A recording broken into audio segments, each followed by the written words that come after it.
Thursday, June 17th. I'm Rim. I'm Scott. And tonight we conclude the book club for Carl Sagan's Cosmos. Let's do this.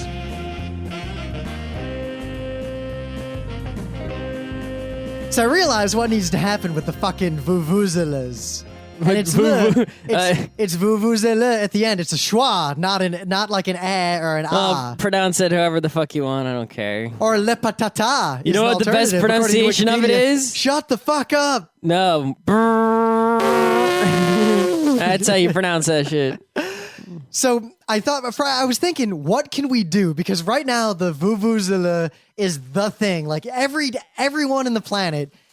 Do you really have to crinkle that bag while we're doing the show, Captain? I was investigating my M&Ms. Yeah, you got some fancy M&Ms I see there. Well, they're not fancy. Some of them have pretzel in them, and some of them are dark chocolate and also peanut at the same time.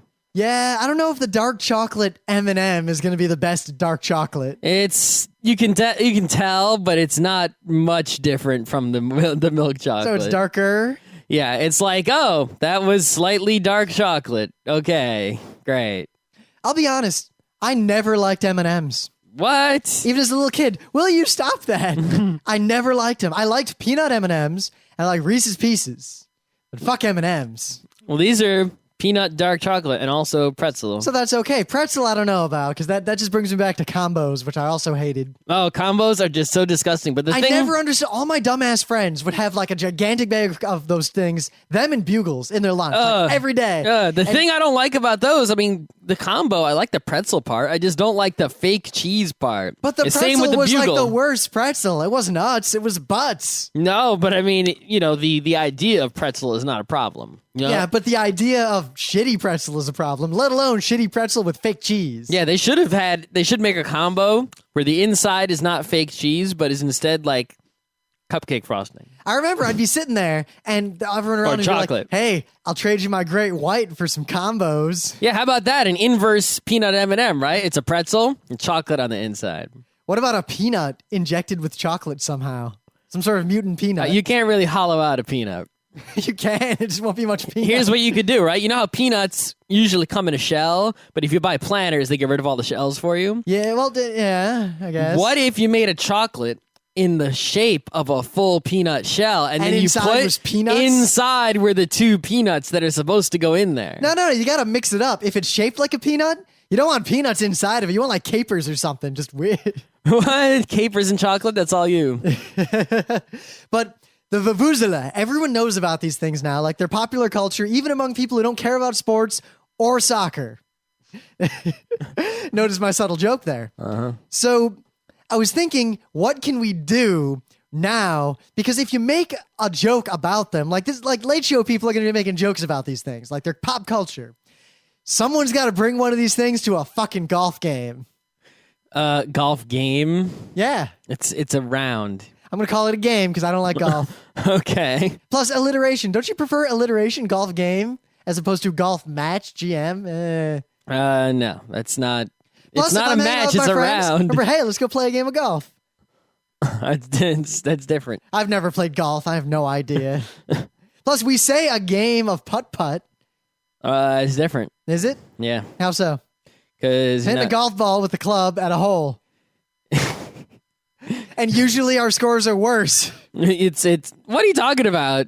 Well, if you average the front row crew, they're much worse. Okay, I was gonna say the average score you're gonna get playing around a putt-putt is gonna be a lot better than the score you would get playing actual golf. I don't know. I feel like with a lot of the people I play putt-putt with, maybe it's just because I played it a lot more as a kid, but I know a lot of people where the average of an entire group would be 6. Okay, so let's say you are playing golf, right? Golf has 18 holes. Yep. And, there's some par 3s, 4s, and 5s. So we'll say average a par 4, right? So 4 times 18 is what? 80 minus 18 times 2 is 16. There's the easy answer. So 64. The average score among most people who play putt-putt is going to be 18 times 6. Yeah, right. So 18 times 6, right, is what? Is worse than 18 times 4. Yes, okay. So the thing is, if you're playing, right, regular old golf, on an actual golf course, right? You think you're going to get it in the hole in 6?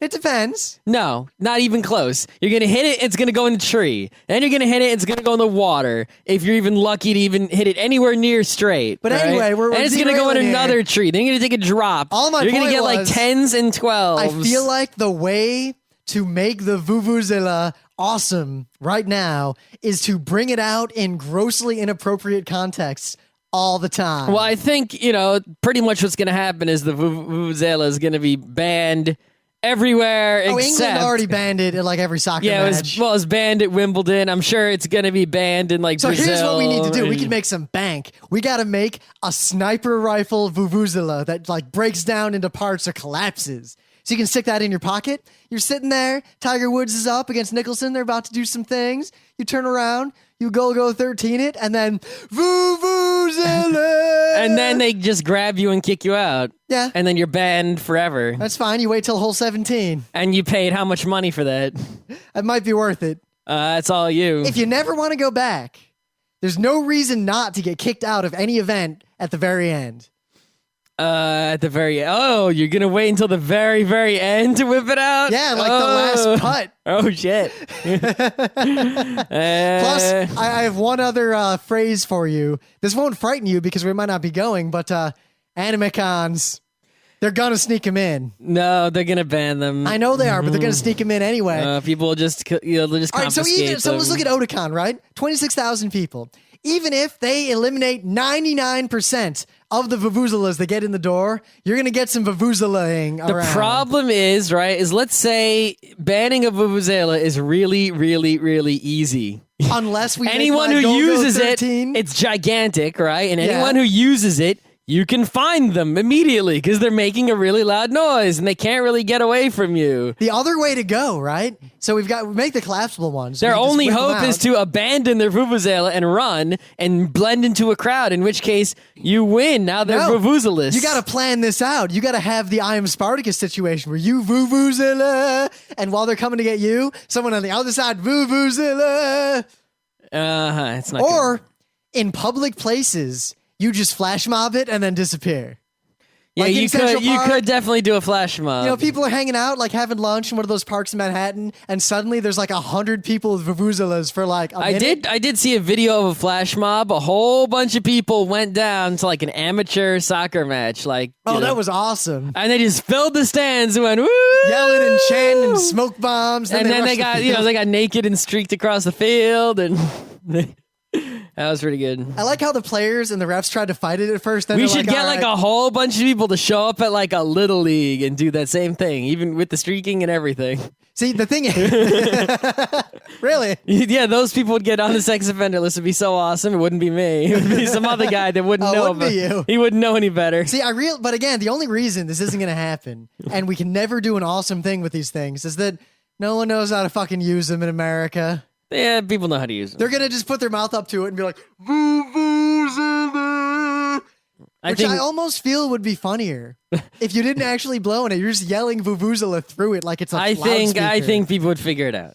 It's kind of hard to do. It's not that hard Can to you do. do it? See, here's the thing, right? Is that you're making a lot of assumptions because you are a trumpet person, right? Basically, the vuvuzela is constructed in such a way that Actually, basically it's, all no. It's harder to make a tone in that than in a trumpet. right. And this is the very problem with if you had one and you played into it with your trumpeting skills, it would actually sound pretty good. The reason it sounds the way it does is because everyone basically just goes.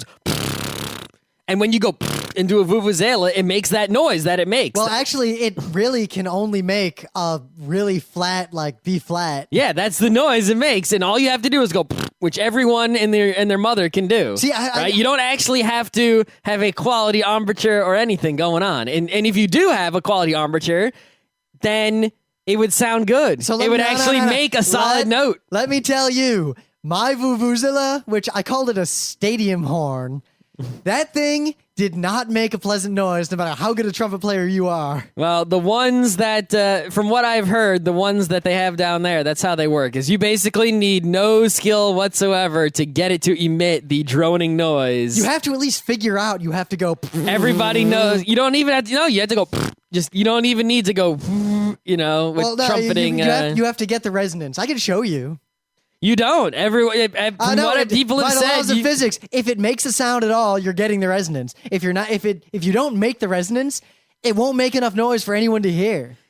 From what everyone has told me, Scott, I know what you're saying. You can just go and it works. But but unless you get the resonance, it won't make any noise. Well, it seems to be that it's incredibly easy to use because thousands and thousands of non-musicians are able to make it make a noise In a place with where no training whatsoever. In a place where apparently it is the most popular pastime, instrument, and sport. You know, they've only been around since like '01. It's not like an old pastime. Yeah. It's like because I remember I was at the stadium soccer games I go to as a kid, right? And they sold them.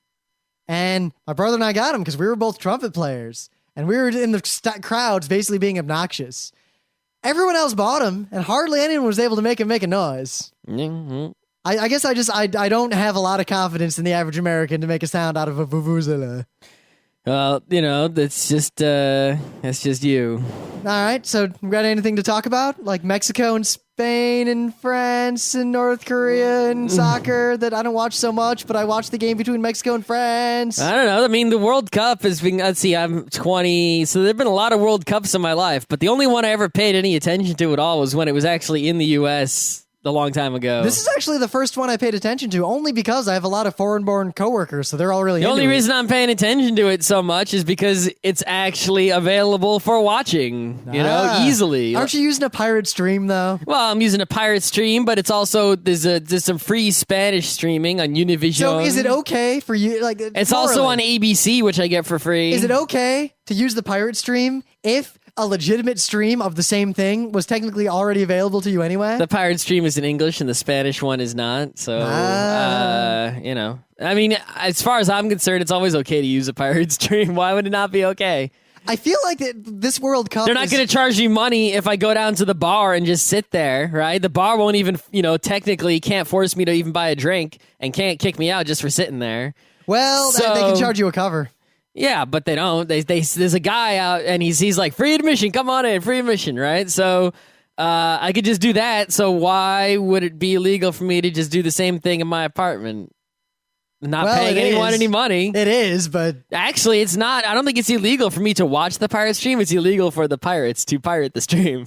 Because they are rebroadcasting without the expressed written consent. Because in all the stuff so far, no one has ever made a successful lawsuit for using pirated media in that fashion. Only for distributing. Yes, exactly. So these guys, and I know they're in Florida and California because but at the I can same see time, their local cable TV commercials. If you pay for the pirated stream, I'm pretty sure now you're breaking straight up laws. Yeah, I'm not paying for it, though. Well, there you go.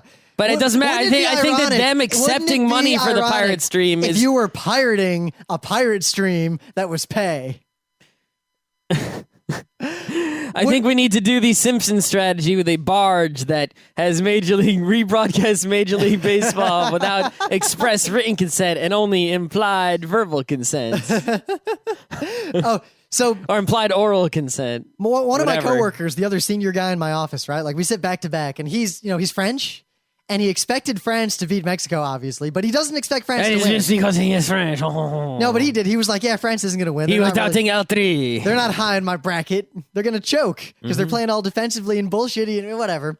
So I walk out of the office, and I'm standing with someone else talking, and I see Mexico score. And I'm like, huh. And then I see Mexico score again a little while later. So that was a while later. Yeah, because I was out of the office for a while. So I walked back in just after this, and I looked at him, and I just played dumb, and I was like, hey, it looks like France is up 2-0, eh? Isn't this awesome?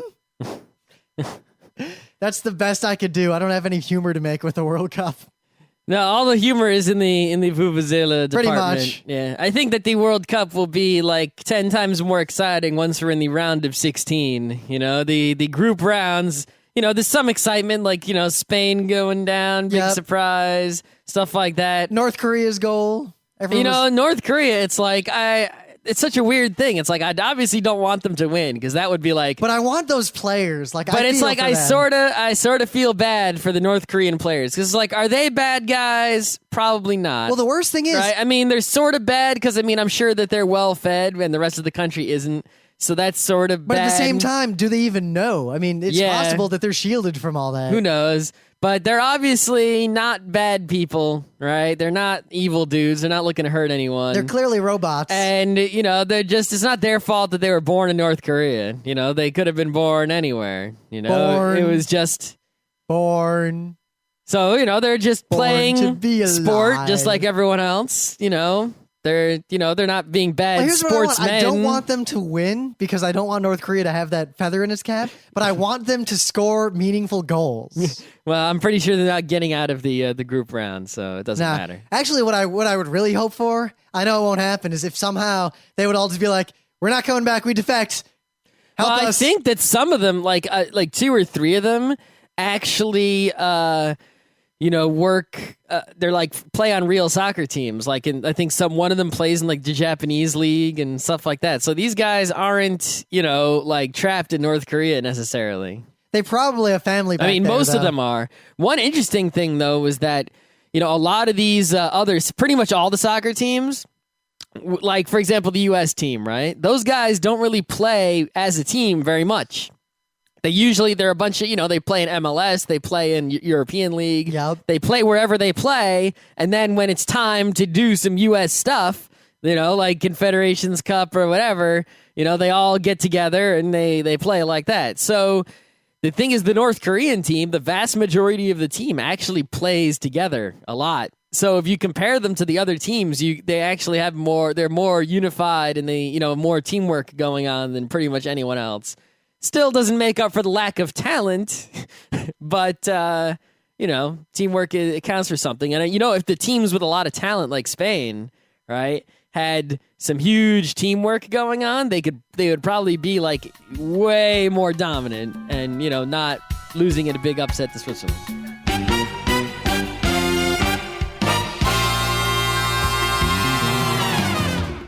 So before we get to Cosmos, things of the day. I don't know how long it'll be before this gets taken down. If it's not there by the time you click on this, I'm sorry, but I will never tire of watching downfall parody videos. I feel like I have to watch this movie because it looks like it's an amazing movie. Everyone says it's an amazing movie. I've never seen it.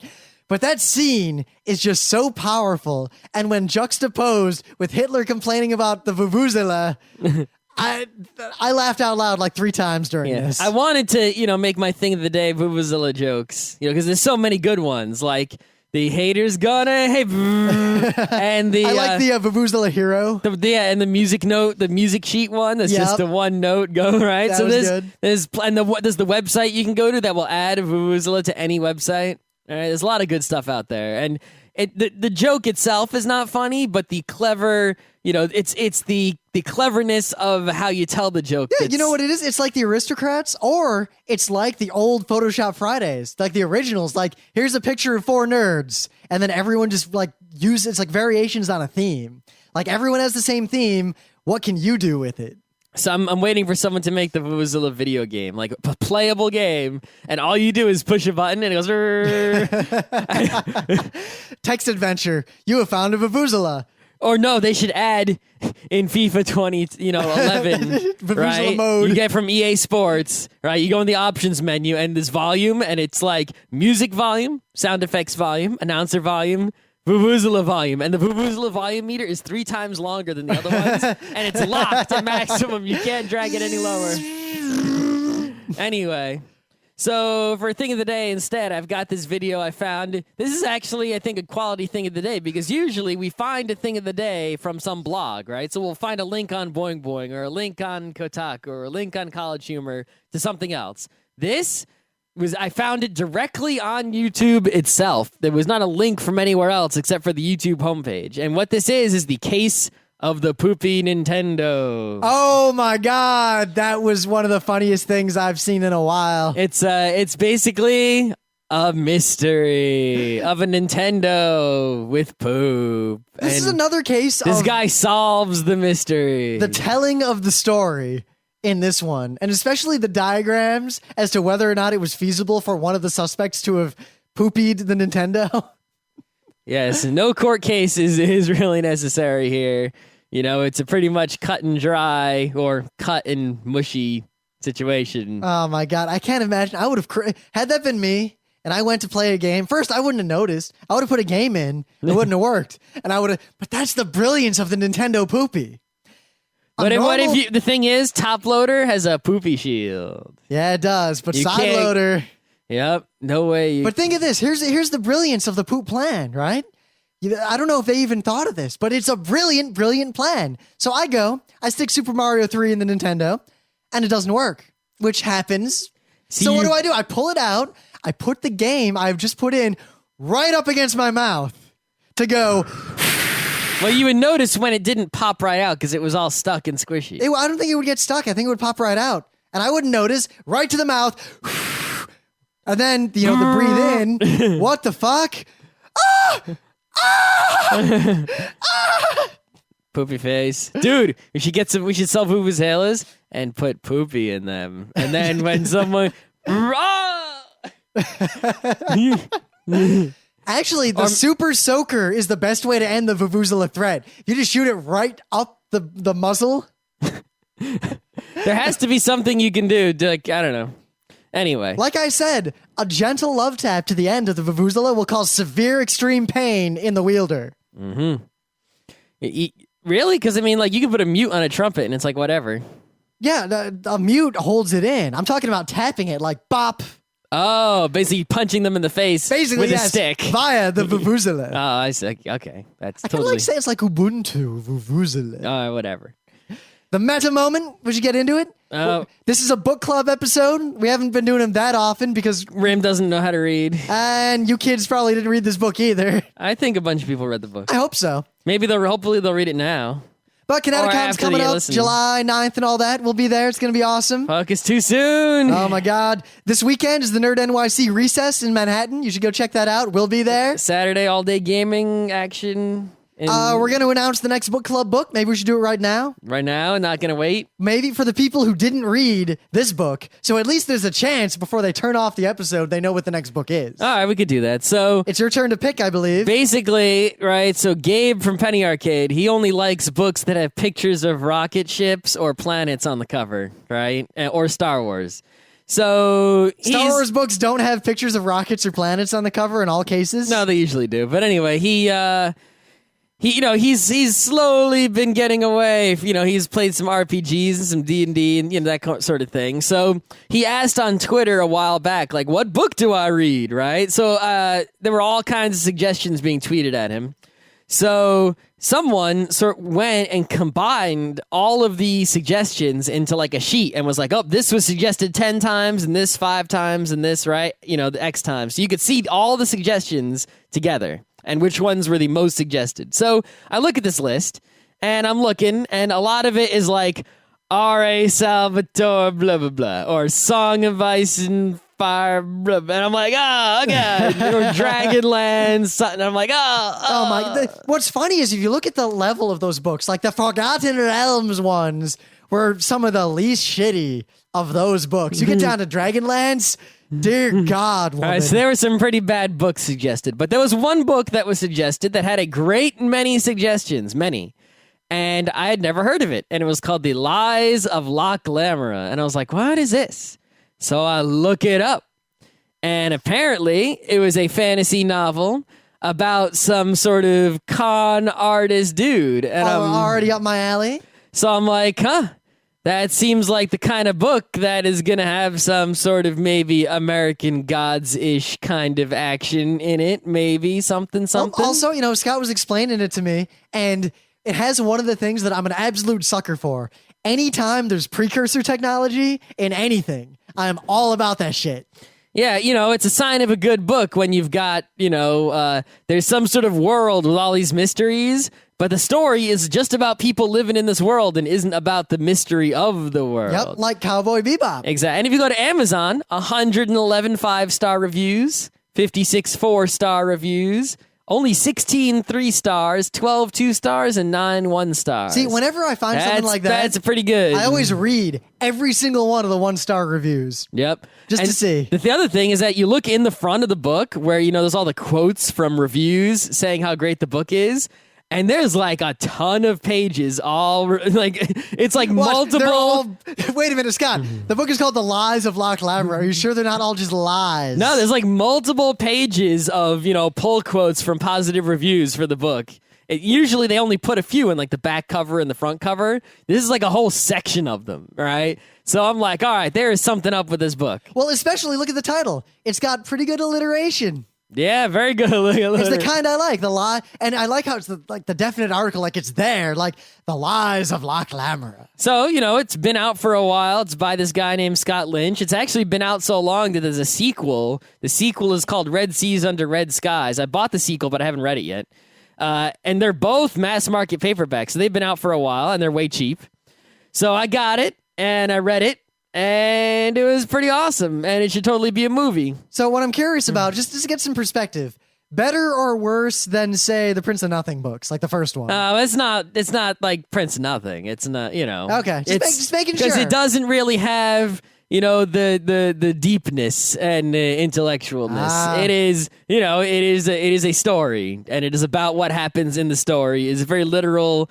There isn't like a huge deep symbology and such. That's fine. I was just curious. I'm still down for it. I mean, it's there's some adventures and there's some fighting and some lies, lots of lies, and the thing is like shit happens I didn't see coming for shit. It's like, whoa! There was like 2 or 3 times in the book where it's like, whoa, that did not just happen. Oh my God, it happened. I actually read spoilers, and I was really surprised at the end when he whips out the vuvuzela and brings down. So it's a pretty quality book. It's a good choice because I already read it, and that means that we'll just have to wait for Rim to read it. Yep, I'll order it on Amazon tonight. And then, I can read other things in the meantime. Actually, the problem is I just started reading a book that I should have read, but I've never read, Thus Spake Zarathustra. So I got to stop that to finish Locke Lamora and then start that back up again. Yeah, it doesn't take that long. I mean, Locke Lamora it's not a short book. It's a pretty standard length. Well, if it's not like The Prince of Nothing or like Hyperion, I doubt it's going to be information and it's not going to have the density of one of those books. No, it's pretty much this happens, so-and-so says this, hey, what's going on, happens. It's lyrical and eloquent at least, right? Not like Lensman. Look how What do you awesome mean? Lensman, the language was very direct and very like, this is what is happening. Is it like that, or is it more like the Llewellyn kind of... Yeah, it's pretty normal. Is there no prose? Like, does the style stand out at all? I'm just curious. I haven't read anything about it yet except the spoiler side about vuvuzelas. It's not exactly, all poetic like Tolkien or anything. Okay. I'm just curious. All right, so that's that. All right. I think that's it for the meta stuff. If you're in the city, come to the recess this weekend. We'll see you. We'll probably all go out to a nice dinner somewhere because it's not like these events are super crowded. Nope. We don't have to hide from anyone like we do some anime cons either. Unless it's super crowded. Yep, and we might have a whole bunch of stuff coming up in the city in the near future, but we'll talk about that in a future meta moment. All right. It'll be fun. Whatever. So, the previous book that we finished, the book that I picked, Carl Sagan's Cosmos. We've both read it completely. Me for the second time, Scott for the first time, though I'll admit the first time I read it as a kid, I skipped a whole bunch in the middle that reading now I wish I hadn't skipped. So that did not really count. It wouldn't have counted anyway. I didn't remember half of this stuff. Anyway, so Cosmos, I think the first thing about Cosmos, right, is that this is like the best deal in terms of value for dollar. Oh my God, you can buy this book for like $4. No. But I mean, in terms of what you get, right? Because you get a science book and a history book. Yep. And, it's like multiple books all in one book. It's not like, you bought a book and it's just one thing. It's like 3 books at a time. Well, what really struck me about it now, I didn't think of it as a kid. I read it and I was like, that's awesome. But reading it now, it's amazing how well it tells you the story of the cosmos or the story of the universe to the point that it feels almost like you're reading a novel. Like you're never bored or they're like, oh, he's explaining some shit about neutrons. You're like, then what did the neutron do? Holy shit. Yeah, usually like you read a nonfiction book of any kind, and it's just like you can fall asleep pretty easily in the vast majority of them because they're stating a bunch of facts, or it's a bunch of essays making arguments, or even like Stephen Hawking books are pretty readable, but it'll be like such and such and such, here's a fun example, such and such, here's a fun example. Or then like Michio Kaku, where it makes sense for a while, but then the analogies get so complex that he starts analogizing the analogies and you just fucking lose me. Yeah. But this book is like so readable, you can just keep going, no problem. And the thing is, I think anyone with, at least anyone without mental difficulties could understand everything in this book. Oh, yeah. Easily. Like in the way it's presented. Like I think there was one part of the book that had maths that some people might not be able to understand. The Drake equation near the end, where he's like, all the odds of alien civilizations existing anywhere. Yeah, there's also some people might not be able to understand the the math of like the orbits, right? Yeah, I guess you're right. The math could be out of reach of some people, but at least the concepts. I don't think there's any concept in this book that anyone with 100 IQ could not grasp in a meaningful, at least analogous manner. Yeah.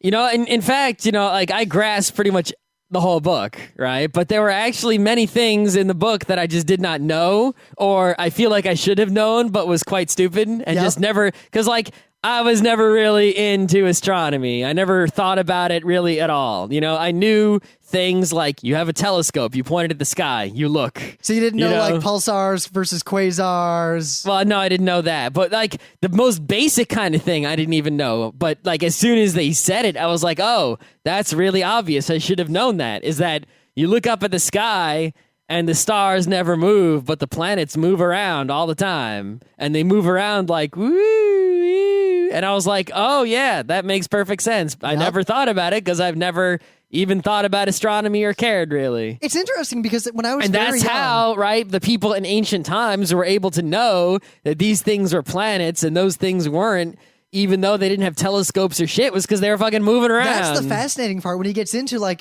even modern astronomy. Like he talks about how people actually figured these things out and just the attention to detail and the tiny things. Like, you make 1,000 measurements of like, this is where that star was on this day and this is where it was on this day. And you have 1,000 in a row and you think you've got it down. And then one day it's slightly off from where you expect. And you realize everything you thought was completely wrong and you have to kind of figure out the new thing. Yep. And that people did that. And humans knew a substantial amount of what we know today a long time ago. Well, I think part of it also, right, is imagine you had no TV. You had no books. You had no arts. You had no nothing, right? And there's no lights either. So you look up at the sky every single night and you see all that shit. All of it, right? Now imagine too you sit there for like hours just looking at it every goddamn day. You know what? You're going to notice. You're going to remember what it looks like. You're going to memorize the locations of different bits. And you're going to see if like the red dot moves around. Well, imagine too. None of these dots move except that red one. Imagine too in a demon-haunted world, like in an era when we don't know what's out there. There are people, they would think, they're looking up at the gods or the faces of the gods or like they had no idea what the stars were. But imagine just the feeling of power of studying something like that back then when, for all you know, those are gods you're studying. Yep. Like, legit.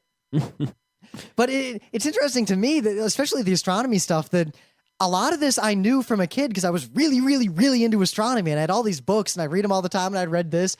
But I'd forgotten most of this because it doesn't come up in my daily life. Yeah. Like, I'd never thought once about pulsars and quasars and the structure of the galaxies and all that until I read this book again and I remembered how absolutely fascinating it all is. Yeah, and I think the whole thing is like this great, because people today, right, you try to like convince someone of something that's all science-y, like, hey, microevolution, or hey, freaking quarks or something, and they'd be like, I don't see that. It ain't real. Show me a picture, show me some fossils or whatever you got, right?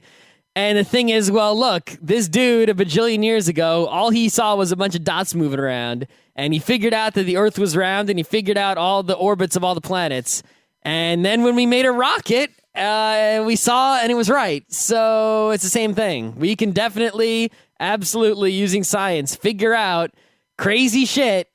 And, based on just like these like crazy observations of the barest details. And then later when the science improves, we'll look and we'll probably be right. Just like we were right about all those things. Isn't it just awe-inspiring that we've mapped places that probably nothing we ever do will ever affect? They're so far away. Yeah. Well, they're also probably no longer existing, seeing as they were. And there's new things there. Was there anything in the book that, like, I mean, the book is such, old and proven science, right? But so usually when you start reading about physics, like at least my brain does, it likes to like come up with new physics, like, oh, what if this? Yep. Oh, what if that? Right? And it's obviously all usually wrong or figured out by some physicist already. So I try not to do that because I know that it's wrong. But did you come up with like any things like, oh man, I think I might have had a discovery of physics. Oh shit. I did that a lot when I was a kid with black holes and stuff like that. And now the only thing that I thought of when I was reading this that I think was novel in my brain, but then Carl Sagan said it straight up later, was, he's talking about the structure of the universe and how, the center of the universe could be a point outside of anything we can experience. Like if there's a 4-dimensional universe and the Big Bang, the center of the universe could exist in a space that is not accessible to us in our 3 dimensions, things like that. Mm-hmm. And he points out that if the universe is infinite and boundless, non-infinite but boundless, because it wraps around on itself and all that, that light cannot escape it, and that effectively the universe is, from the outside, a black hole. Yep. And that threw me for a huge loop this time, funnily enough, because I was thinking about the Prince of Nothing. Mm-hmm. Yeah, because remember the whole idea of causality and the idea of free will and morality and everything, at least in those books and in a lot of philosophy, comes down to the idea that if one thing begets another thing, there's an uninterrupted chain of causality from the Big Bang to the destruction of the universe, if there is one. Mm-hmm. Unless chains of causality from without are able to come within. Mm-hmm. So imagine if the universe is just a big black hole or some equivalent of it, or there is an outside that is a separate causal chain. We spawn everything we ever did from the Big Bang, and that is the entirety of our experience that we could ever have, our entire causal chain. But things enter black holes from the outside and cannot escape. So it's possible that things could enter our universe, from the outside. I just hit Scott in the face. Stop doing that. Vuvuzela style. I don't know. I was thinking about that. The idea that, what could our universe be like from the outside? Even though Carl and every other scientist say that's not even a question we can ask because it has no relevance. One thing I was thinking about, right, is like, okay, everything is redshifted, Doppler effect, therefore we know the universe is expanding, right? Because anything you look at is redshifted, well, right? Either things are moving away from us because the universe is expanding, or, space itself is expanding. Same thing, basically. Effectively, right? Yep. So here's the thing that I was wondering, though. Nothing goes fast in the speed of light, right? Yep. Okay, so everything started in the Big Bang area and then spread out, okay? So let's say you and I are standing next to each other, right? I can see you, and you can see me. Yep, right? But remember, there's already a speed of light delay between us. I know that. You're a billion years, let's say you're a billion light years away, right? Well, I see you, but I see you a billion years ago because you were standing there a billion years ago, right? Yep. So let's say you start right next to me because everything started right next to each other at the Big Bang, right? Yep. And then you start running away from me, and this goes on forever, right? You can't go the speed of light. You can only go almost the speed of light, right? So let's say you go, 90% the speed of light. You're running away. Well, as long as I stand there and keep looking at you, the light that hits you will pretend that light is always hitting you and bouncing off you and coming back to me. Yeah, you got a flashlight pointed at me. Yeah, there's light always, right? Infinite light. So basically, if I stand there, no matter how much you keep running, I will always see you. Right? No matter what. Yeah. I might see you as you were X years ago, but I'll still continue to see you. You will never disappear at any point. There's always light shining on you, and you're not a black hole, and I keep looking at you and such, right? And nothing, yeah. Therefore, would it not follow that everything that exists in our universe is visible, and there's nothing hiding like beyond out somewhere else that we can't see? Because if something started next to us, then we can still either it's a black hole and it's absorbing light or something. There could, here's one way, one of the multitude of ways that can be broken. Okay. Say there's an object that was shot out at 99% of the speed of light that was not emitting any light. And then due to its own internal reactions while it's moving, it starts emitting light when it's already a billion light years away. That light won't reach us for a billion years, plus the time that's added from the expansion of the universe in between us and it. That is very possible, but my point is, that the we look out in the universe, and pretty much most things are emitting light, right? I mean, we don't know. Well, black body radiation, black holes. Yeah, they're emitting something, right? Here's the other thing. X-rays, radio waves, right? This is, talking about astronomy, right? There's all kinds of emitting going on. So I don't think, at least I'm not a physicist. I'm probably very wrong, but I'm pretty convinced that there isn't that much stuff that is out there if we all started in the same spot. Well, Scott, two things that we can't see. One is not a perfect universe, and shit gets in the way of light. We're a tiny speck. Shit does get in the way of light, but it's like, the farthest away. I don't think there's like some barrier. Like, if it's the universe. Let's say the universe is 1 billion years old, right? Then it can't really be anything that's 2 billion light years away, can there be? Well, Sagan, I think he pointed out straight up that... I mean, the universe is many more billions of light years old. Remember when he was talking about that. They saw 2 galaxies, and for a while there was speculation that we were actually just seeing the Milky Way from the other direction. Mm-hmm. This is in like the 20s. Yep. And then later, science taught us that no, the universe is already clearly big enough to where light could not traverse the length of the universe in the time that the universe has existed. Now, that could be screwed up by the way the universe expands because it's space itself that may be expanding. Well, I guess... I can barely wrap my head around as it is. Yeah, well, what about this, right? What if we both started in the Big Bang area, right? And I went due north, I guess whatever north is, and you went due south, and we were both going at 99% the speed of light. Yep. Right? So... It's possible that we would eventually run into each other. Well, no, but I'm not talking about running into each other. I'm saying, you still wouldn't disappear at any point, right? No, because we'd both, if I'm moving away from you at the speed of light and you're moving away from me at the speed of light, I think the mean difference in speed between the two of us would still be the speed of light because it's all relative to the speed of light. Yeah, I mean, crazy thing. Think about like 2 race cars, right? So you got 2 race cars, and one guy's driving one way and one guy's driving the other way on an infinite track, right? And they both look in the rearview mirror, and they're looking at the other guy. Right? Even if both guys are going real close to the speed of light, right? The light will still, right? Light, you think about it, each guy is basically being chased by another car that is the light car, and the light car is going at the speed of light. So the light car will always catch you because you're going less than it, right? Even if you got a huge head start, if I'm going 1 mile an hour faster than you, there's still the I will propagation catch delay. you eventually. Yeah, but there's still the propagation delay of the light has to bounce off and come back, so it takes twice as much time, plus the fact that you're constantly becoming further away. Yeah, but it was, as long as but if there's like an infinite stream of light cars, one is catching you at every moment. Yeah. So but you're further away. The other car will never disappear. You're further away when everyone hits you. Yes, of course. And thus the delay between each one coming back is longer. The time is absolutely relative, but the other car won't disappear. It will always be there. No, but the speed is and still thus relative. 2 stars going in the opposite direction from the Big Bang, they will always be able to see the other star. They'll still see the star as it was a bajillion years ago, but they'll still see it. Unless space is expanding at a rate that messes that up. We don't know. I don't know. Someone knows. Maybe not me. Probably not me. Definitely not me.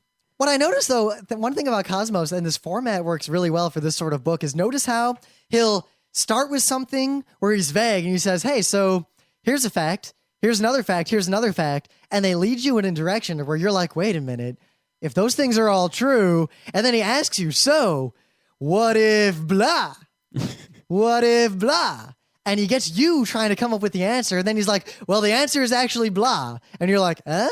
And then he talks about how they figured out the answer was blah and how awesome that story was. And then he's like, so if blah is true, then what about blah? And he always ends everything with speculation and a question.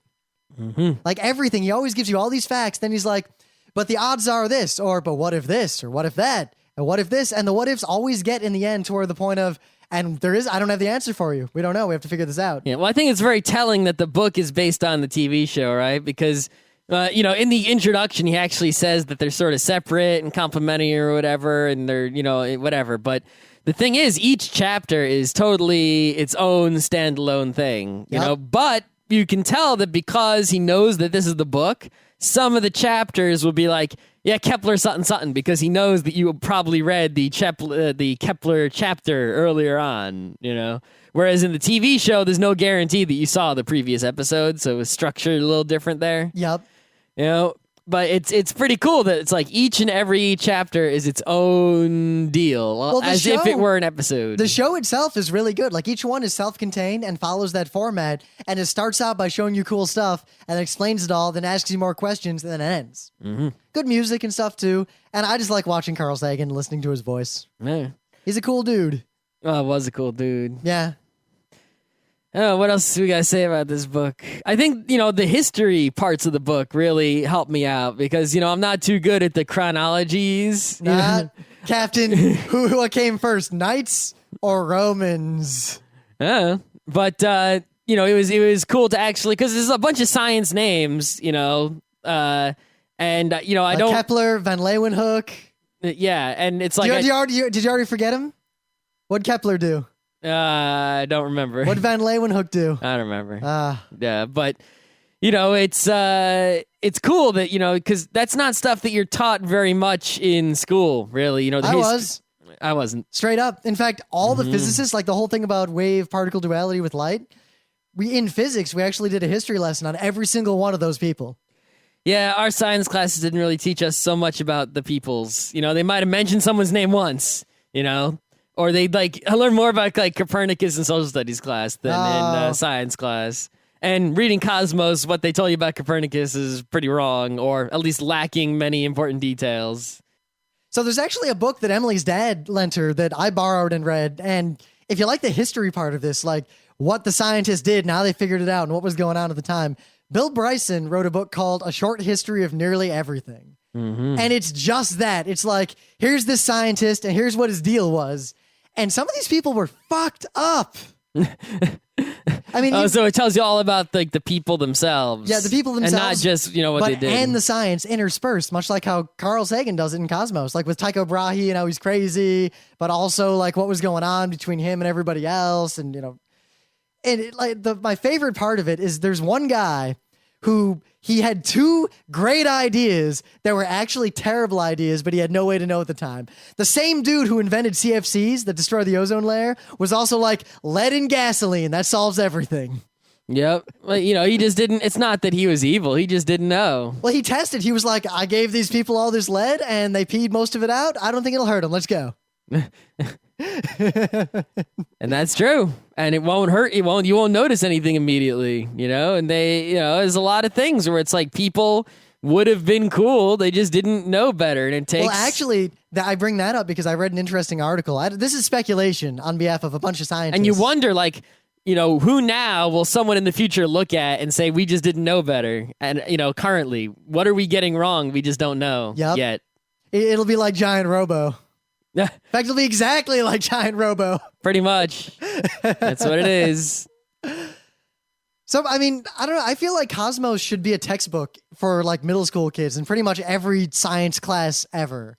Like every seventh grader should read Cosmos, or at least like big chunks of it as part of their schooling. Because I think it inspires people. Like it's written in the same way that a religious text might be written, but it's just facts and speculation based on facts. Mm-hmm. The other thing is, it's obviously a lot of times the, these skeptical kinds of sciencey people, they're not very good at using the psychology and the coercion and all that, right?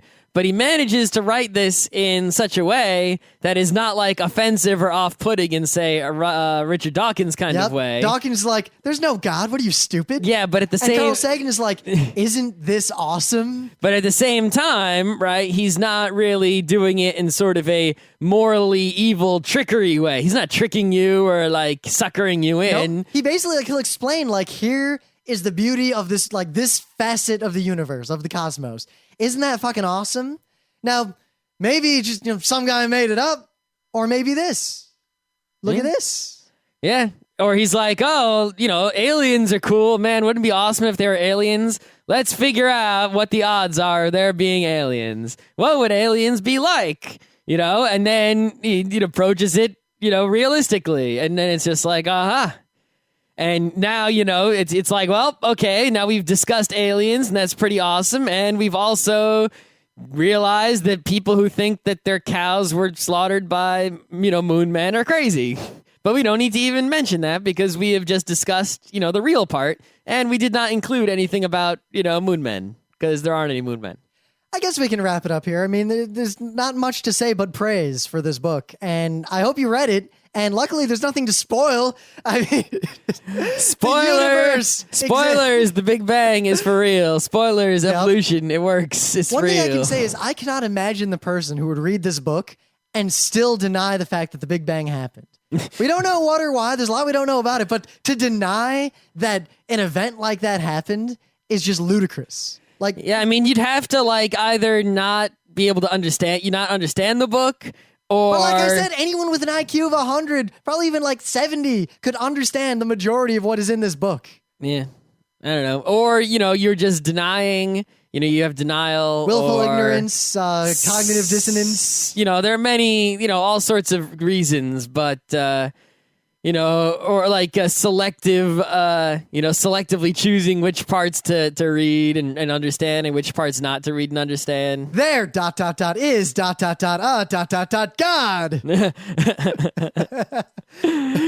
Stuff like that. Never underestimate the ignorance of people. That is not something to be underestimated. I actually really like the last line of Cosmos too. Mm-hmm. The other thing is that it's funny how the book, most of the stuff in the book, right, is old, ultra proven science that was determined over hundreds of years. Because I was watching through with Emily because she'd never seen it, some select episodes from the series, right? And they had this introduction from a woman, and then they had Carl Sagan come in and talk a few times, where he was like, "So here's some updates on this, this spacecraft did this, and we learned this." But from everything I can read, there is almost nothing that is wrong in Cosmos, or that we have figured out later was wrong. Well, because it's the kind of speculation was later proven to be correct. Yeah, it's the kind of stuff, right, that's in Cosmos is science that's so old and so rock solid that if it were to be unsolided, it wouldn't be unsolided oh my God, suddenly. It would take a long time for us to find something that is, contradictory to what is already in there.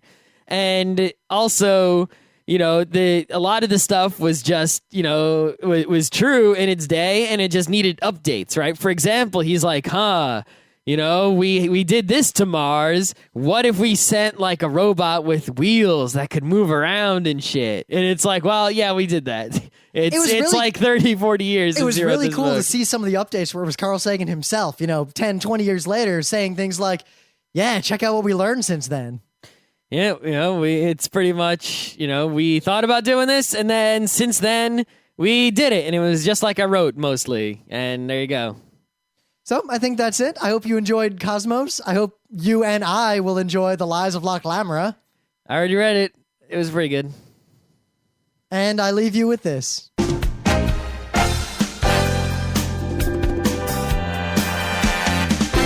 This has been Geeknights with Rim and Scott. Special thanks to DJ Pretzel for the opening music, Kat Lee for web design, and Brando K for the logos. Be sure to visit our website at frontrowcrew.com for show notes, discussion, news, and more. Remember, Geeknights is not one, but 4 different shows. Sci-Tech Mondays, Gaming Tuesdays, Anime Comic Wednesdays, and Indiscriminate Thursdays. Geeknights is distributed under a Creative Commons Attribution 3.0 license. Geeknights is recorded live with no studio and no audience. But unlike those other late shows, it's actually recorded at night.